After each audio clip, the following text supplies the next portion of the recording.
There we go. And let's get this Instagram feed up and running. And there we go. I am Coach James. I'm the creator and lead instructor for All About Aerodynamics, which is a science program that uses Hot Wheels cars to teach kindergarten through 6th grade students about a range of science and physics-related topics, including but not limited to friction, force, aerodynamics, drag, lift, Isaac Newton and his 3 laws of motion, kinetic energy, potential energy, elastic energy, elastic force, a range of science and physics topics. After we have discussed all those topics and conducted experiments to drive home those concepts, then and only then do I bring in about 400 different Hot Wheels cars, and each student has the opportunity to select a Hot Wheels car they think would be fastest in a series of races based on everything they've learned in the class. Once we have conducted those experiments and they've selected their cars, they make observations. They check the year the car was manufactured, how much the car weighs, what materials the car is made from.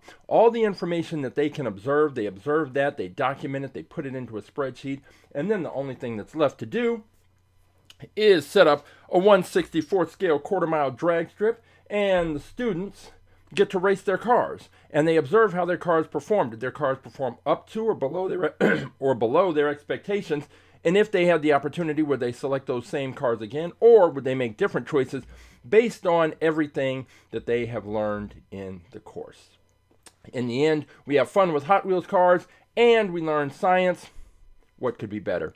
If you would like more information about our science program, All About Aerodynamics, and how to bring it to your school or your organization or your special event, all you have to do is go to our website, aerodynamics.com, or you can follow us on Instagram at aerodynamics, and I can get you all the information you need about how to bring our program to your school or your organization or your special event. But this is not all about aerodynamics. This is all about Aerodynamics Presents Wind Tunnel Wednesday. So what is Wind Tunnel Wednesday? Well, we have the Funtech Labs 1/64th scale wind tunnel, otherwise known as the Windsible, and it is a miniaturized wind tunnel where we can put Hot Wheels cars, Matchbox cars, any 1/64th scale die-cast cars into the wind tunnel, turn it on, see how the air flows over, under, and around those cars, and we get an idea about the aerodynamic profiles of those cars.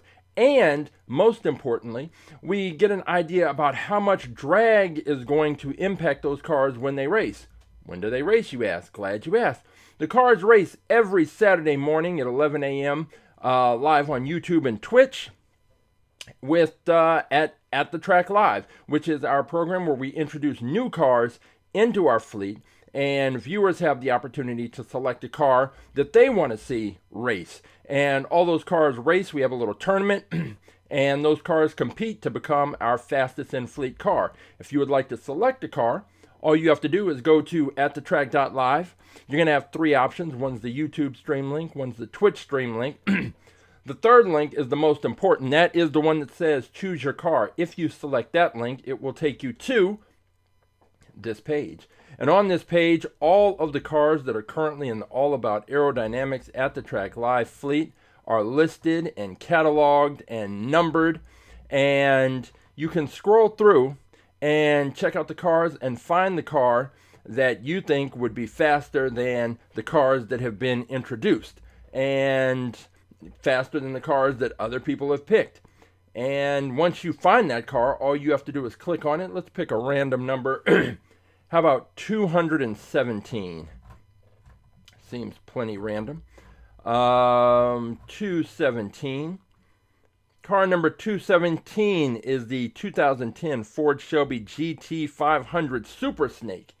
It's a mouthful, but this is the car. You can click on the car. You can check it out. You can get an idea from the reflection if it's a metal body on a plastic base, or a plastic body on a metal base. In some cases with our older cars, they are in fact metal on metal. Now, it's not really advisable on our track to pick those old metal on metal cars just because they're so heavy, and our track is a little different. It is not a flat drag strip. It is I'm sorry, it is a flat drag strip. It is not a gravity track. And there are different considerations that you need to make when you are selecting a car for a gravity track race versus our race, which is a flat drag track. And with the gravity track, a heavier car could really be the best way to go, because it's going to be picking up speed as it travels down the initial slope on the gravity track. Whereas a lighter car, not so much. But on our track, because it's flat, that extra weight doesn't help the car's forward momentum increase. It really just works to slow the car down. And one example, I was watching some gravity track races just the other day, and one of the races involved the Blitz Speeder. And on our track, the Blitz Speeder was one of the most dominant race cars, Hot Wheels cars we've had since we've been doing this, and this is over 100 episodes of AtTheTrack.live. But on the gravity track race, the Blitz Speeder was average at best, didn't really do well, and in the race that the Blitz Speeder lost, it lost to it was like a cement mixer. It was a Matchbox cement mixer truck, which would never happen on our track because, again, it's a flat drag track, and drag is easily the most important factor that's going to determine the speed of the car. So when you're going through looking for the car that you want to select, you kind of want to keep that in mind. The old school cars, the metal on metal cars, just aren't really the way to go. And there's not really a way for you to know the weight of the car. This was another one on the same channel that I was watching the gravity track races, this Vampira. This was a car that did well on the gravity track, but on our track, it did okay, but it was not nearly faster than our fastest cars.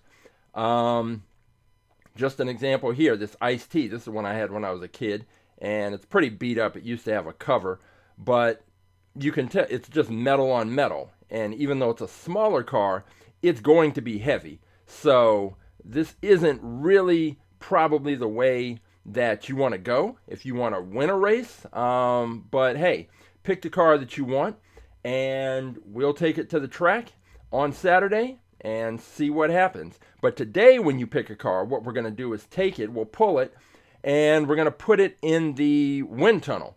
And we're going to put it in the wind tunnel, and if you have one or two cars that you're considering, we have some viewers that have picked a few cars that are going to be going into the wind tunnel today. And you put two cars in there, check out the aerodynamic profile, and then you can determine whether or not which car you want to go with for the races on Saturday. And that's pretty much how it goes. So we're going to take a look at some cars today, put those in the wind tunnel. A few cars that raced last week that were new to the fleet, we're going to put those in the wind tunnel, see how that all works out. And whichever car wins the tournament on Saturday, here's another of those metal on metal old school cars, this Gold Hot Ones Corvette, this Stingray. And all you have to do if you do find a car is just take the number and drop it in the chat, and then I'll pull that car. But if you win the tournament on Saturday, you'll get the opportunity to take on our fastest in fleet car. And our fastest in fleet car is currently this one. It is the RD09, and it became our fastest in fleet car about 3 weeks ago, and it has been doing pretty well ever since.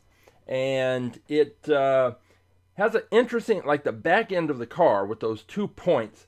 I thought that was going to be a problem for it on the track, that it was going to get very strange, odd kind of launches. But it turns out, no, it hasn't had any problems. The launches have been very consistent, and just based on the setup of the car and the profile, it's able to minimize drag in a way that has allowed it to keep winning and keep being our fastest in fleet car. And one of the things we see with the cars that we've had recently that have done really well is this similar kind of flat transition from the hood to the windshield to the roof, and it's just sort of a smooth line. Now it does have this motor here that kind of interrupts the airflow a bit, but for the most part, it's reducing the amount of drag. By the time the air flow kind of breaks away from the body of the car right around here, this car has already maintained, it's not losing too much speed, and that's what we see on the track, is we see cars that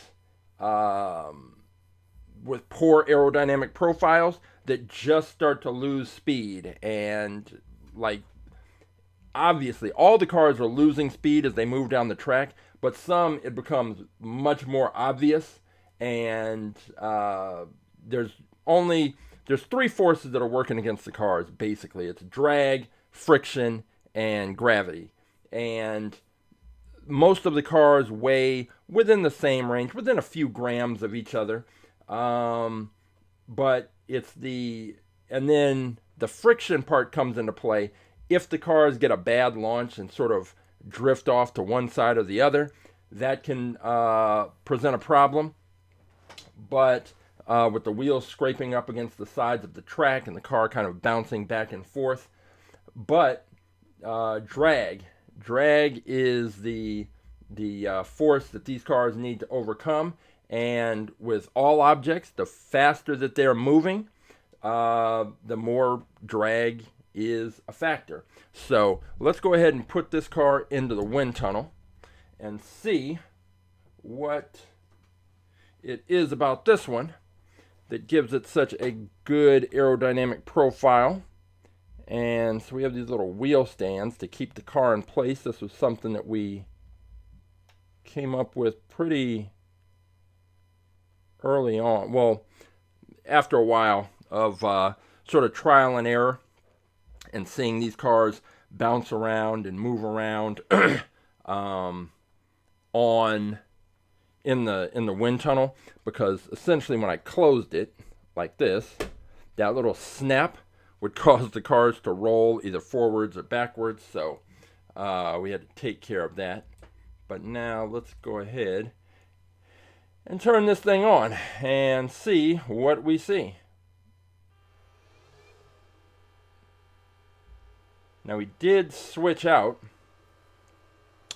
the nozzles. I got some replacement nozzles to adjust the air streams.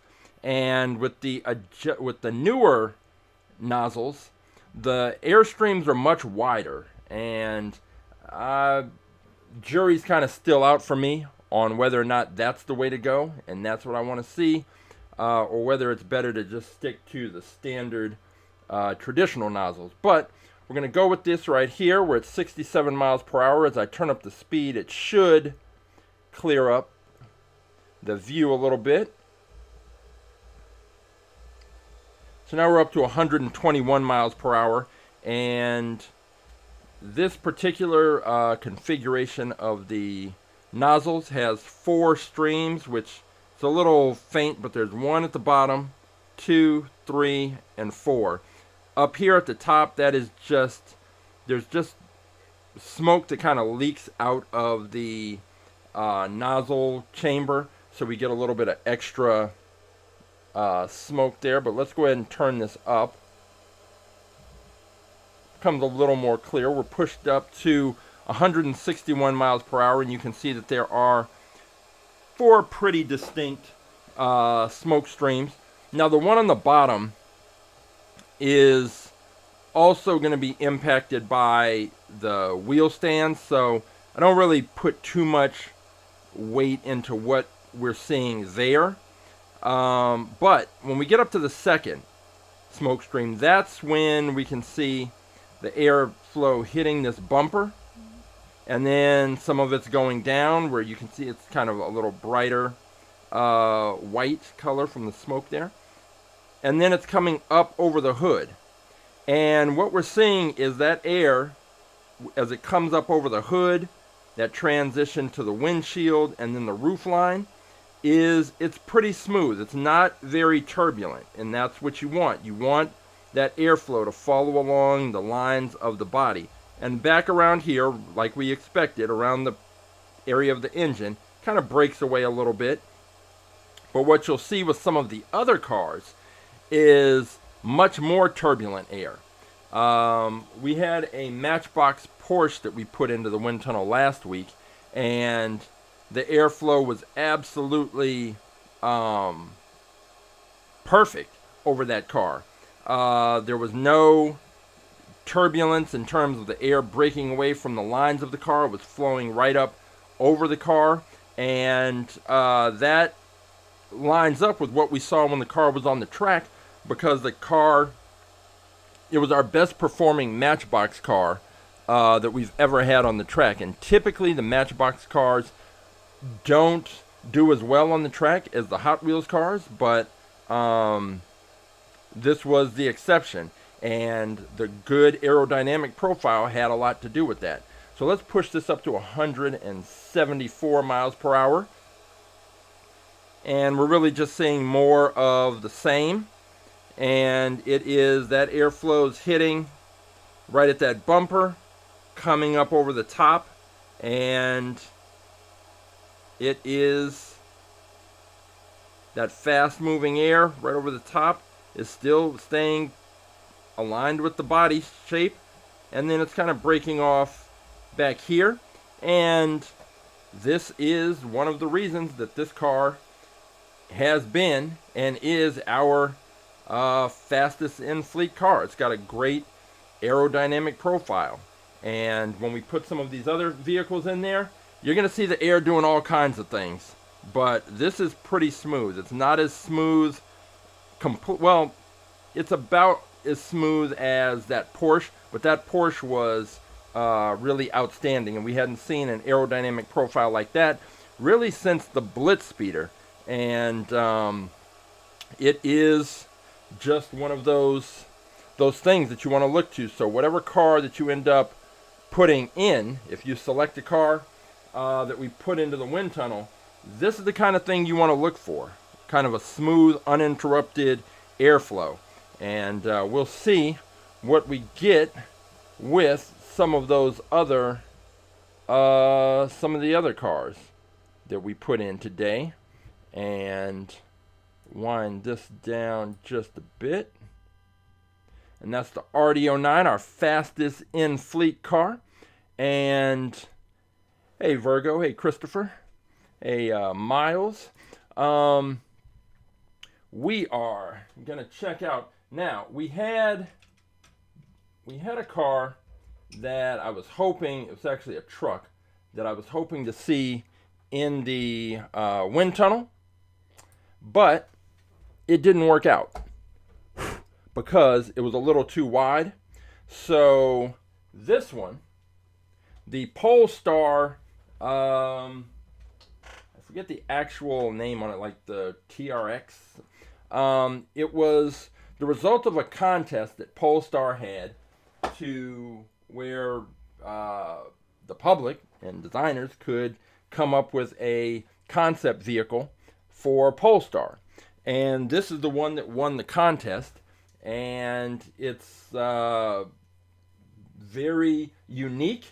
And I'm interested to see this in the wind tunnel. And one thing, though, is this right there. That sort of guard right here. That air is definitely going to pile up right here. And we'll absolutely see some really bright white smoke where the smoke is kind of piling up there. But then I'm interested to see how it flows over the body of this Polestar truck. So let's go ahead and throw it in there. See, Christopher Deacon. Yeah, I have your cars pulled. I have Roughshods cars pulled, and yeah, that Topolino, we're gonna put that in there as well. So let's go ahead. I don't think with this one we probably don't need the wheel stands just because it's a bigger truck. But then we get the situation where if I don't put the wheel stands in, it will just roll away. So I think the wheel stands are back. There is a reason for those. We tried the Windsible, which is a little dyno that Funtech Labs made, but that really didn't work out. It didn't live up to the expectations, and it just didn't work out. Let me get this truck lined up a little bit better. And get this here. And yeah, that seems a little like it's lined up okay. We'll see how many of these air streams actually hit it. All right, let's turn this up and see where those first smoke trails go. We can see them flowing right up over the top, and this is at 67 miles per hour. Nice little cruising altitude, cruising speed. Let me move this a bit, try to reduce the glare and the reflection. All right, we're going to push this up, and going up to 121 miles per hour. And really on this one, kind of looking at that third smoke stream. Again, the wider smoke channels streams coming out, it's not as clearly defined, but we're looking. There's 1, 2, 3. The third one is the one that's kind of hitting right at the nose, and then the fourth is going up over the top. Just gonna push this up and see if it gets a little more defined.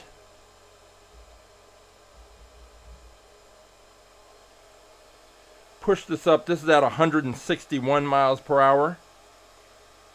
And this is really, it's an interesting situation, because you have this top that is really definitely aerodynamically sound right here with, oh, and there we go with the Windsible deciding it was going to take a little break. We're going to fire this right back up and see.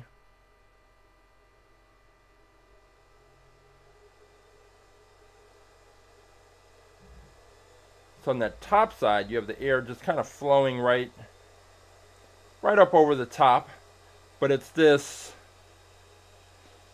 bottom area where the air is coming in, hitting that that guard there, and then moving down below. And it is tough to tell, especially again with the little wheel guards in place, how much like what the air is really doing as it moves sort of beneath the truck. Moving this up to 174 miles per hour, can actually kind of see a little bit. The air's just tailing around. It's pushing around that tire. See if it's... Can kind of see it on the top side what's happening.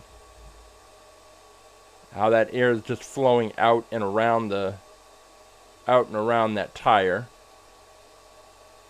It's a little tougher to see on the driver's side. You can kind of see it there.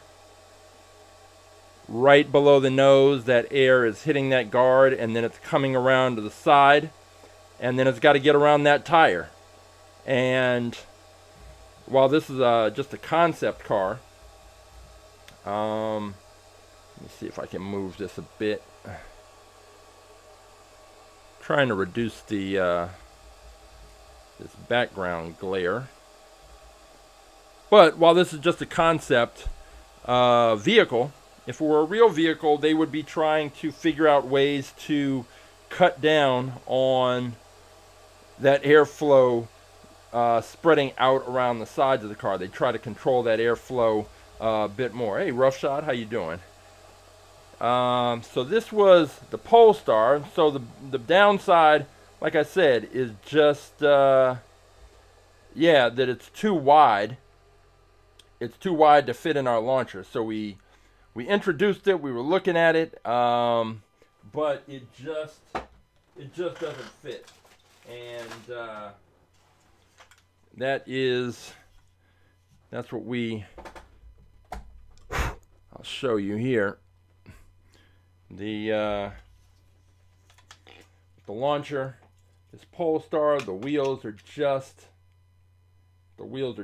too wide. It won't go down, can't fit down in there. So it is unfortunate, but I have a whole group of trucks that just can't make it. They're just too wide. And I thought about some ideas about how to design a launcher with sort of movable guards, but that's going to be a little more engineering than I have capability at this point to do. I could probably figure it out, but it would take a while, and the problem is that getting these 3D printed is not cheap. So at some point in the future, I'll figure out how to make these guards adjustable, even if they were on like a sliding scale. Like, I have different ideas. One, that they just pop out and fit into a slot that's a little wider. Another is that they're on some kind of slider, so you can almost like a vise, and you can just sort of crank this, make it wider or tighter, depending on the car. And yeah, I got some ideas, but for right now, the trucks are just gonna have to wait to race. But we've got plenty of cars. This is one that raced the other day. This is the Fiat 2024 Topolino, and it is definitely unique. It is a real-world vehicle, and it's light. And being that as light as it is, I think that worked against it on the track. But we're going to take a look at it in the wind tunnel, because it did okay. But like most light cars, most small light cars, it slowed down noticeably. About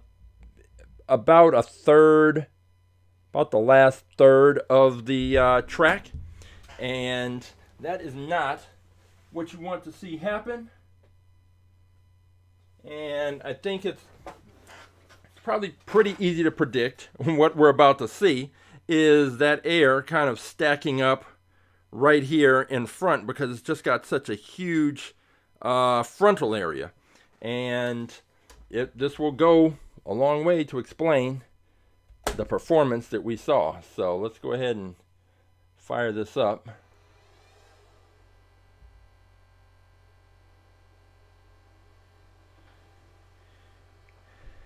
And you can really see it right there. All that bright white smoke kind of building up right there, is that air has to figure out, all right, where are we going? We're going under. You see it kind of swirling around here and then coming around the sides. You definitely just don't want turbulent air, because turbulent air suggests that there is, it's an indication that there's a lot of drag. And if you increase drag, then you are going to slow down the car. Well, you're going to slow down a car that doesn't have, or a vehicle that doesn't have its own engine. If you do have an engine, like a gas-powered engine, or then you're going to use more gas, because you're going to have to overcome the effects of drag. And in fact, I was just watching a talk from Neil deGrasse Tyson earlier, and he was talking about aerodynamics and planes. And if you have seen on airplanes, like, modern airplanes, if you look out at the tip of the wing, they have this little curved part that's sort of curves upward. And what they found was that, and we're up to 134 miles per hour. I'm going to push it up a little bit. What they found is that the air passing over that wing also moved kind of horizontally, and it created drag. Like, there was a lot of turbulent air coming off the tip of the wing, and that created drag. So what they did is they put those little curved pieces at the end of the wing, and that reduced the drag. And those curved pieces, as they curve up, they come to a point. So it basically releases the air from the wing in a more controlled way. It's not as turbulent, and it ended up saving about 15% of, they got 15% more fuel efficiency. So that's why that is on the planes. I had no idea. Yeah, so the smoke isn't, it's probably, yes, there's smoke kind of in the cockpit, but what we're really mainly kind of seeing is that the smoke, it's hitting here, and then it has to go somewhere. And so it's coming around the sides, it's going over the top, and that's sort of creating the illusion that it's on the inside. I'm sure some is floating to the inside, but it's not, let's see if we can kind of, so when we're looking at it, when we're looking at this from the side, that air that's coming around the side, we're basically looking through that to the other side. So it's coming around this side. So when we bring it down, what we're actually kind of looking at is, we're sort of looking through. There's like the plastic, then there's the smoke, then there's the inside of the cabin. So we're kind of looking through the smoke. So it's more of an illusion, although I'm sure that some of the, smoke and air is flowing in there because it's just a big open section, which is also probably a big part of the reason that this thing was so slow on the track. But but I think it's definitely that big frontal area. And certain cars, it's hard to tell. Sometimes some fantasy cars, but most of the real world cars, you can get an idea about how the drag is going to impact those cars based on what we see either on the track. So in this case, we saw this car on the track first, and then we're able to kind of predict what we'd see in the wind tunnel. With some cars, we see them in the wind tunnel and then try to predict what we'd see on the track. So that was the Ford, that was the Topolino. And let's see, we are going to take a look at, so let's see, Christopher has two cars that he's considering. And the first one is this one. It is this Enzo Ferrari, and I still haven't seen any of the new Ferraris in the store. I've seen people online who run across them and see them, but I haven't seen them yet. But I have plenty of older Ferraris, and this is one of them. So our Enzo Ferrari. Not too much to say about this. The back end, classic Ferrari, it's got a slight curve, but it's for the most part flat, so it should get a good solid launch. That transition angle is really wide between the hood and the windshield. Roof line, there's not a big drop off from the roof back to the trunk area, or I'm probably this car doesn't have a a trunk back there, but you know what I mean. The back area of the car. So let's go ahead and put this in the wind tunnel and see what we see. This Enzo Ferrari. And drop this here and then here. And I also, on that same talk where he was talking about aerodynamics and things, he was explaining why airplanes, they take off into the wind. And the idea is that you want that airspeed coming towards the wings, because as the air flows over and under the wings, it is going to increase lift as they change the angle, and it just helps the planes get up into the air faster. And it's I have a lesson in the All About Aerodynamics class where we talk about airplanes and how the wings on airplanes are designed to increase lift, and that's how planes fly. And then when you reverse the design of those wings, like you do on race cars, then it creates downforce that actually has the opposite effect and pushes the car down to keep it on the track. So same wing, different shape, and you flip the wing one way and you're taking off, you flip it the other way and you will be staying put on the ground. All right.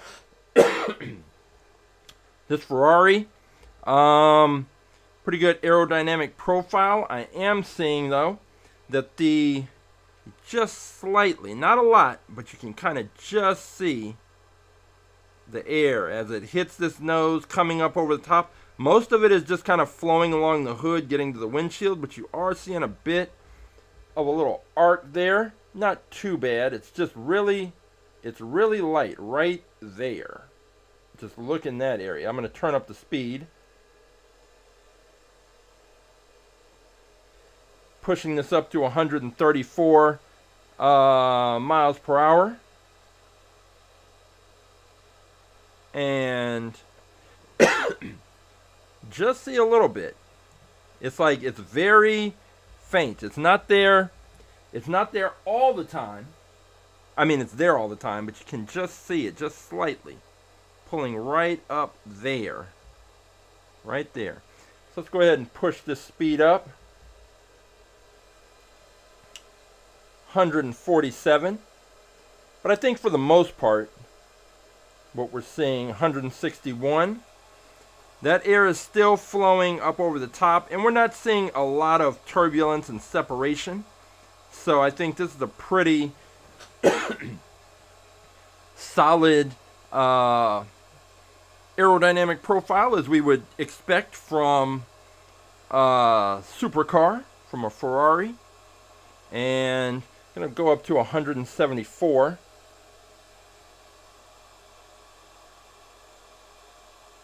And I think this car, yeah, this is pretty good. This is pretty solid. We're not seeing a lot of turbulence. There's another car that we're going to be looking at in the wind tunnel in just a little bit. It's another real car, but it has a much different, more traditional kind of look to it, and we're going to see probably a lot more turbulent air with that one. Actually, there's a couple. So this one looks pretty good, going up to 188 miles per hour, and all it's doing is just showing us what we were seeing before. That airflow is coming up. Don't really see that big kind of arcing issue that we had before with the airflow. It's still kind of flowing right along the hood, windshield, roof, and then kind of breaks off just a little bit, but not as extreme as we've seen with some other cars. So that is the Enzo Ferrari. Got that one in there. And that is not too bad. Bring this thing down. And pull this. So then, the other car that Christopher is considering is pretty unique. Very unique, and it is this one. It is the two jets, which is interesting for a lot of reasons. One, okay, so it's a smaller car. It's an open wheel car, which always makes me nervous, but here we are. It's got this this one tailpipe kind of coming off the back, and so it's only going to have that one small point of contact, but and it's not too wide. So having the small point of contact and not being wide means that it's more inclined to bounce around the track if it gets a bad launch. Now, if it gets a good launch, then we might see something pretty interesting, because it's got this kind of round, almost like a bullet type shape. The canopy is closed, and let's go ahead and put it in the wind tunnel and see if we can see anything distinct that might help Christopher make his choice. Maybe we'll see something that makes his choice clear. Maybe it's something that just raises more questions. But let's get this thing lined up. The two jets. And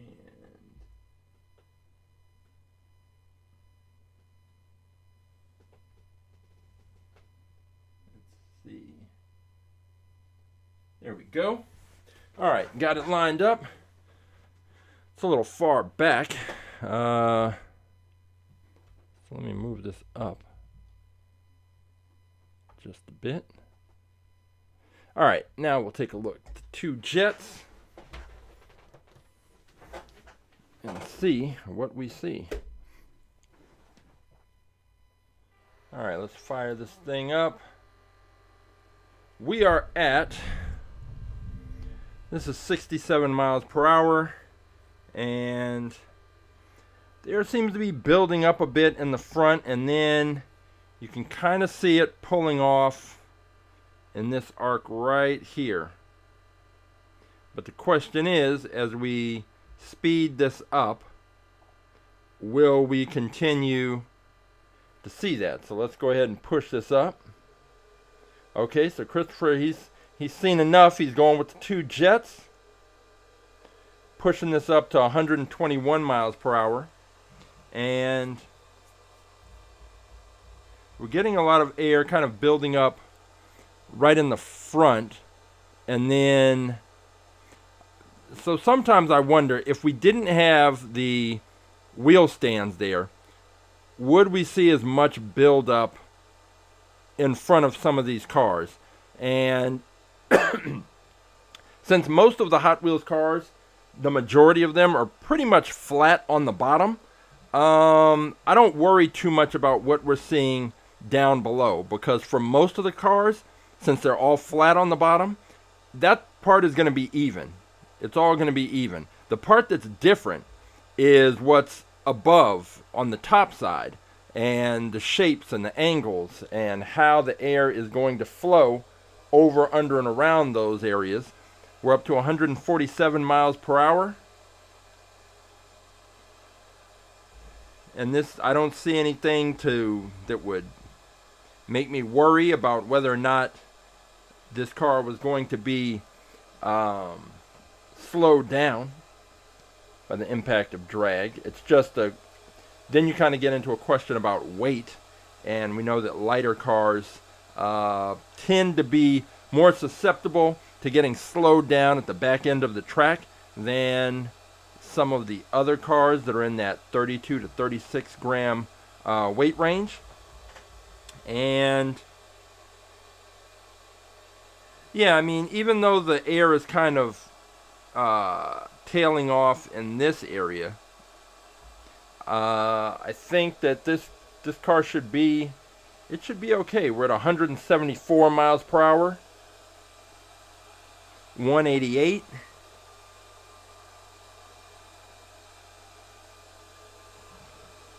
I think it looks pretty good. Pretty good there for the two jets. But Christopher's he's made his mind up. He's going with the two jets, so that is that's where we're at with that. So the two jets will be hitting the track maybe some other day for the Enzo Ferrari. And then Roughshod's considering, one of the ones he's considering is this AMC Javelin. And this is a much more traditional car compared to the Ferrari and the two jets. And it is, yeah, I mean, there's nothing, I don't see anything wrong with this car. Back end is kind of flat. That should be a big plus. And yeah, there's not a lot of frontal area for the air to build up against, and this car should be okay. It seems like it may be a little narrow, even though it may not look it from this angle. It just seems, let me see. Maybe not. It might just be that looking at it, when you look at it from a certain angle, it looks like it kind of widens out at the back end. But let's go ahead, put it in the wind tunnel, see what we see. This is the AMC Javelin. And I'm saying that. Let me double check. Yeah, the AMC Javelin AMX. And go right here and double check, make sure this thing is lined up. We've got the Stars and Stripes edition of this one. So let's go ahead and lock this down and fire it up. See what we're looking at.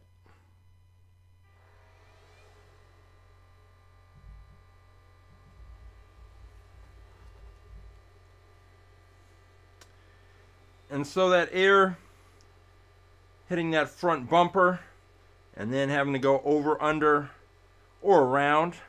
A lot of that air we're looking at coming up over the top. And this is at 67 miles per hour. Let's go ahead and push it up to 121.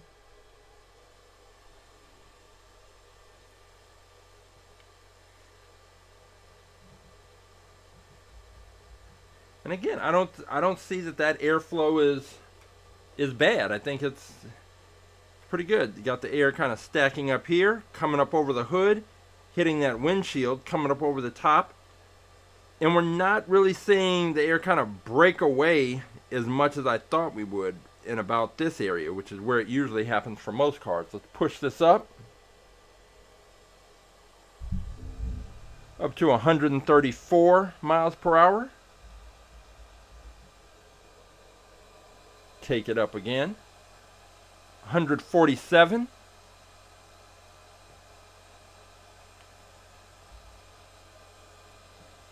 And 161.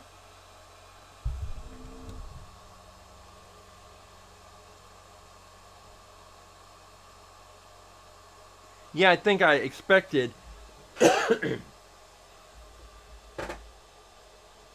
I expected more turbulence than what we're getting. So I'm a little surprised. Up to 174.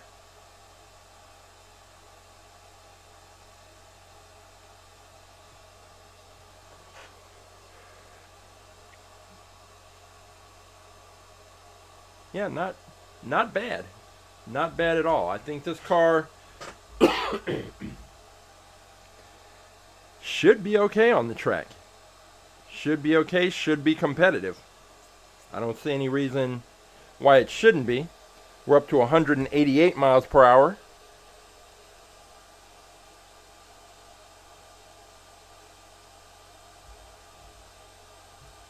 Yeah, this is solid.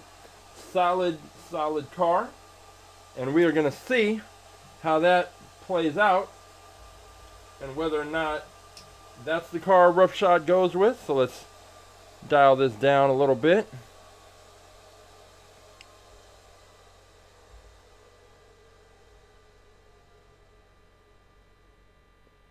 And then we will take a look at the other car he is considering, which is, I want to say it's the Circle Trucker. Easy way to tell. I can just look at the bottom. Yeah, the Circle Trucker. We have a Circle Tracker, which is the car. And this is the Circle Trucker. Little race truck action here. And it reminds me of the Draftnator. It has, the bed is covered. It's got that, it's got a nice stance, little racing setup. And decals, got that kind of big spoiler in the back. The cab, even for a truck, it's a little more sleek and car-like. And yeah, we've had trucks do well in the past, so it's not really a stretch to think that this truck could end up in our championship round if this is the car that Roughshod happens to go with. Let's go ahead and throw this into the wind tunnel and see what the Circle Tracker is all about. And I think that because we had the Draftnator in the wind tunnel, and the Draftnator did so well, that I am not, even though the aerodynamic profile of this might not be ideal, with it being a truck, I think we may have, let me push it up a little bit. Adjust this. It's not an exact science. A lot of trial and error getting this thing lined up. All right, we've got it. There we go. So we've got the Circle Trucker here, ready to see what the aerodynamic profile looks like. Let's go ahead and push this thing up. Start off at 67 miles per hour, and boom, right there. Look at that, right above the bed. You saw how the air came in, hit the windshield, went up over the top of the roof, and then basically just kind of drifted off above the bed. And it's a little bit tough to see, so we're going to speed this up and see if the faster airflow makes a difference. We're up to 134 miles per hour, and kind of see how that air is arcing up over the top right here, right up there. But then you do see that it's a lot of the air is flowing along the hood to that windshield right up to the top, and then flowing off over the bed. Let's go ahead and push this up to 161 miles per hour, and still seeing kind of more of the same. We're not seeing that big arc of air or smoke coming up from the grill up over the top, so that's a plus. And with most of these cars today, we haven't really seen the air breaking away in a very clear and obvious way. It's all been pretty clean right back through this area. So let's go ahead and push this up. 174 miles per hour.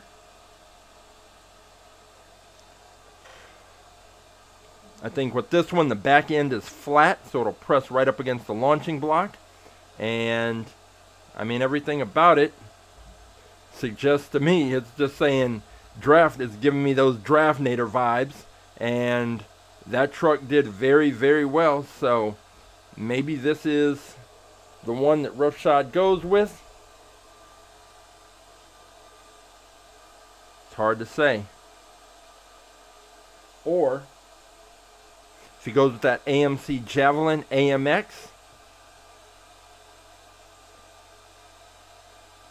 But this one, yeah, this is not bad, especially for a pickup truck. That air, you can see it right there, building up in the front, coming up over the top. Looks pretty good, but okay, so Roughshod is going. He's going with that AMC Javelin, that Stars and Stripes edition, and that is the car that's going to be trying to take down and take out the RD09. And the RD09 has been performing pretty well on the track, and like I said, it is a when you're picking a car to go against the RD09, you definitely want to have a car with a good, solid aerodynamic profile. This truck has one, but that's not the car that Roughshod decided to go with. This one, however, this is one that raced on Saturday. This one does not have a good aerodynamic profile. This is the armored truck, and just throwing this in here, I think we pretty much know what we're going to see, but let's go ahead and do it anyway. It's a lot of frontal area. And that air is coming up. It's hitting that front bumper and then the grill. Then it comes up over the top, and then it hits pretty much another flat surface at that almost 90 degree angle. At the windshield and the hood meet. Pushing this up to 121. And the Windsible said, I'm not going beyond 121 with this armored truck. But I say, yeah, we're going to fire you back up. So 67 miles per hour, 80, 94, 107. 121, 134.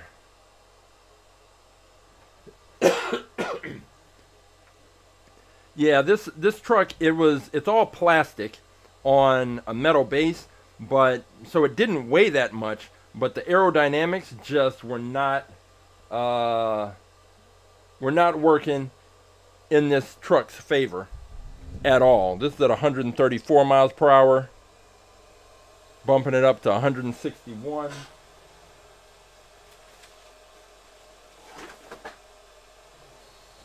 And yeah, this is the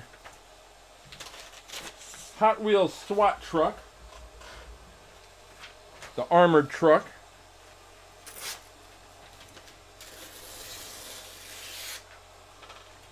And that is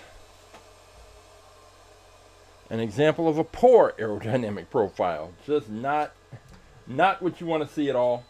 That air is flowing over that truck, and it's got to flow faster over the top to catch up with that air that's moving under the bottom. But it's just pretty much a mess and not what you want to see. And we talk about all the time how the air, when it's building up in the front of these vehicles, not this one in particular, but when the air builds up in the front and then it's following along the lines of the body and then it kind of breaks off, it creates an area of lower pressure, and there's higher pressure at the front, and that works against the car's forward momentum. So some of these cars, like the Topolino, this one, you just start to see them slow down at the back end of the track, and it is not helpful. But we have the Ford Javelin, and Christopher he's going with the two Jets. So the Ford Javelin and the two Jets are going to be racing, matching up, seeing if they can, one of those two can take out our fastest in fleet car, which is this one, the RD09. And we are going to have an interesting race. And I'm trying to see, I had a where was it? These two graphics, I haven't shown these in a while. And this is what I was talking about with the air pressure building up in front of the car, and the air that's moving over the over the top of the car is moving slower and has higher pressure, and then the air that's moving under the car, it's moving faster and there's lower pressure. And then the Coanda effect explains how moving fluid like air tends to follow a curved surface, and that's kind of what we're looking at, how that air is flowing over the body of the car in order to get an idea of how much drag is going to impact it. Because if you watch these races, you can start to see it, especially when we have cars that really get slowed down at the back end of the track. So that is one of the phenomenons we tend to see. And let's go ahead and bring that off. And here's an example. If we take like a strip of paper, and if I blow,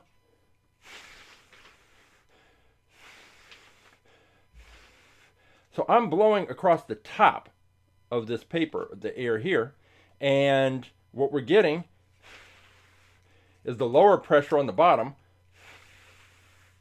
which is pushing up on the car because I have this air moving across the top. And then we get that pressure differential. And the faster, if I were to blow more air, and the air is moving faster, or this piece of paper, or what have you, is moving faster, then you would see the paper probably kind of flatten out.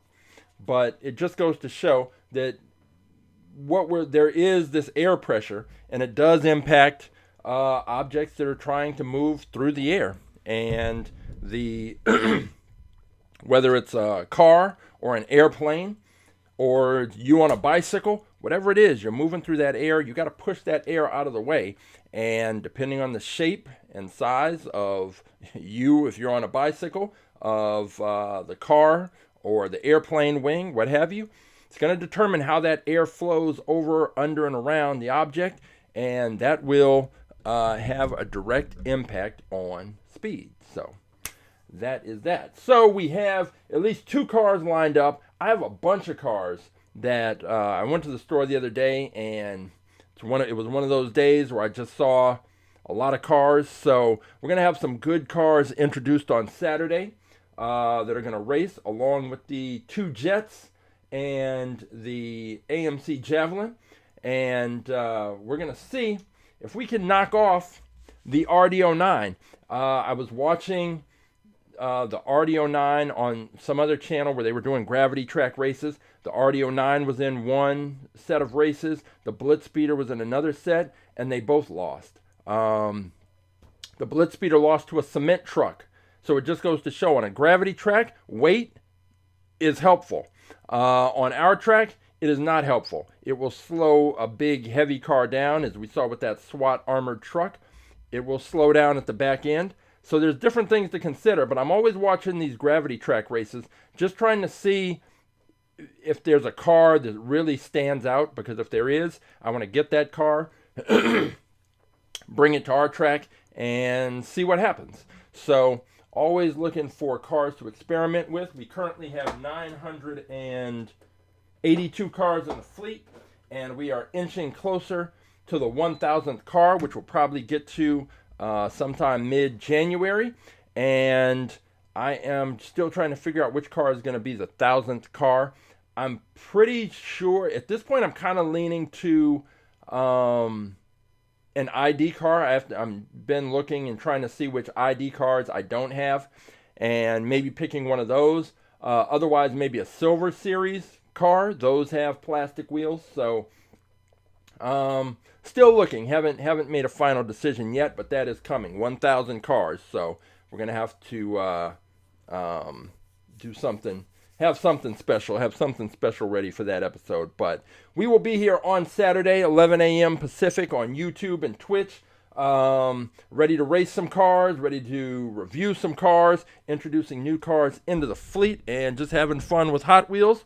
If you'd like more information about our science program, all about aerodynamics, visit aerodynamics.com or follow us on Instagram, and you can get all the information you need in the bio, links to past races and wind tunnel episodes, all that. So I'm pretty sure I'll keep an eye out. Thank you, Christopher. I'm going to keep an eye out. I haven't been doing too much hunting around for the cars, but I think now, especially with Christmas right here, stores are trying to like stock up. So I was in Walmart the other day and that's where I picked up a few different cars. I think I got about maybe 6 different cars that I didn't have. So I think I need to get out to these stores because they're kind of loading up for Christmas. So I'll probably come across some of the newer releases soon. So I will let you know, but thank you. And yeah, for All About Aerodynamics, for At The Track Live, for Wind Tunnel Wednesdays, until Saturday, I am Coach James. And yeah, until Saturday, I will see you at the races.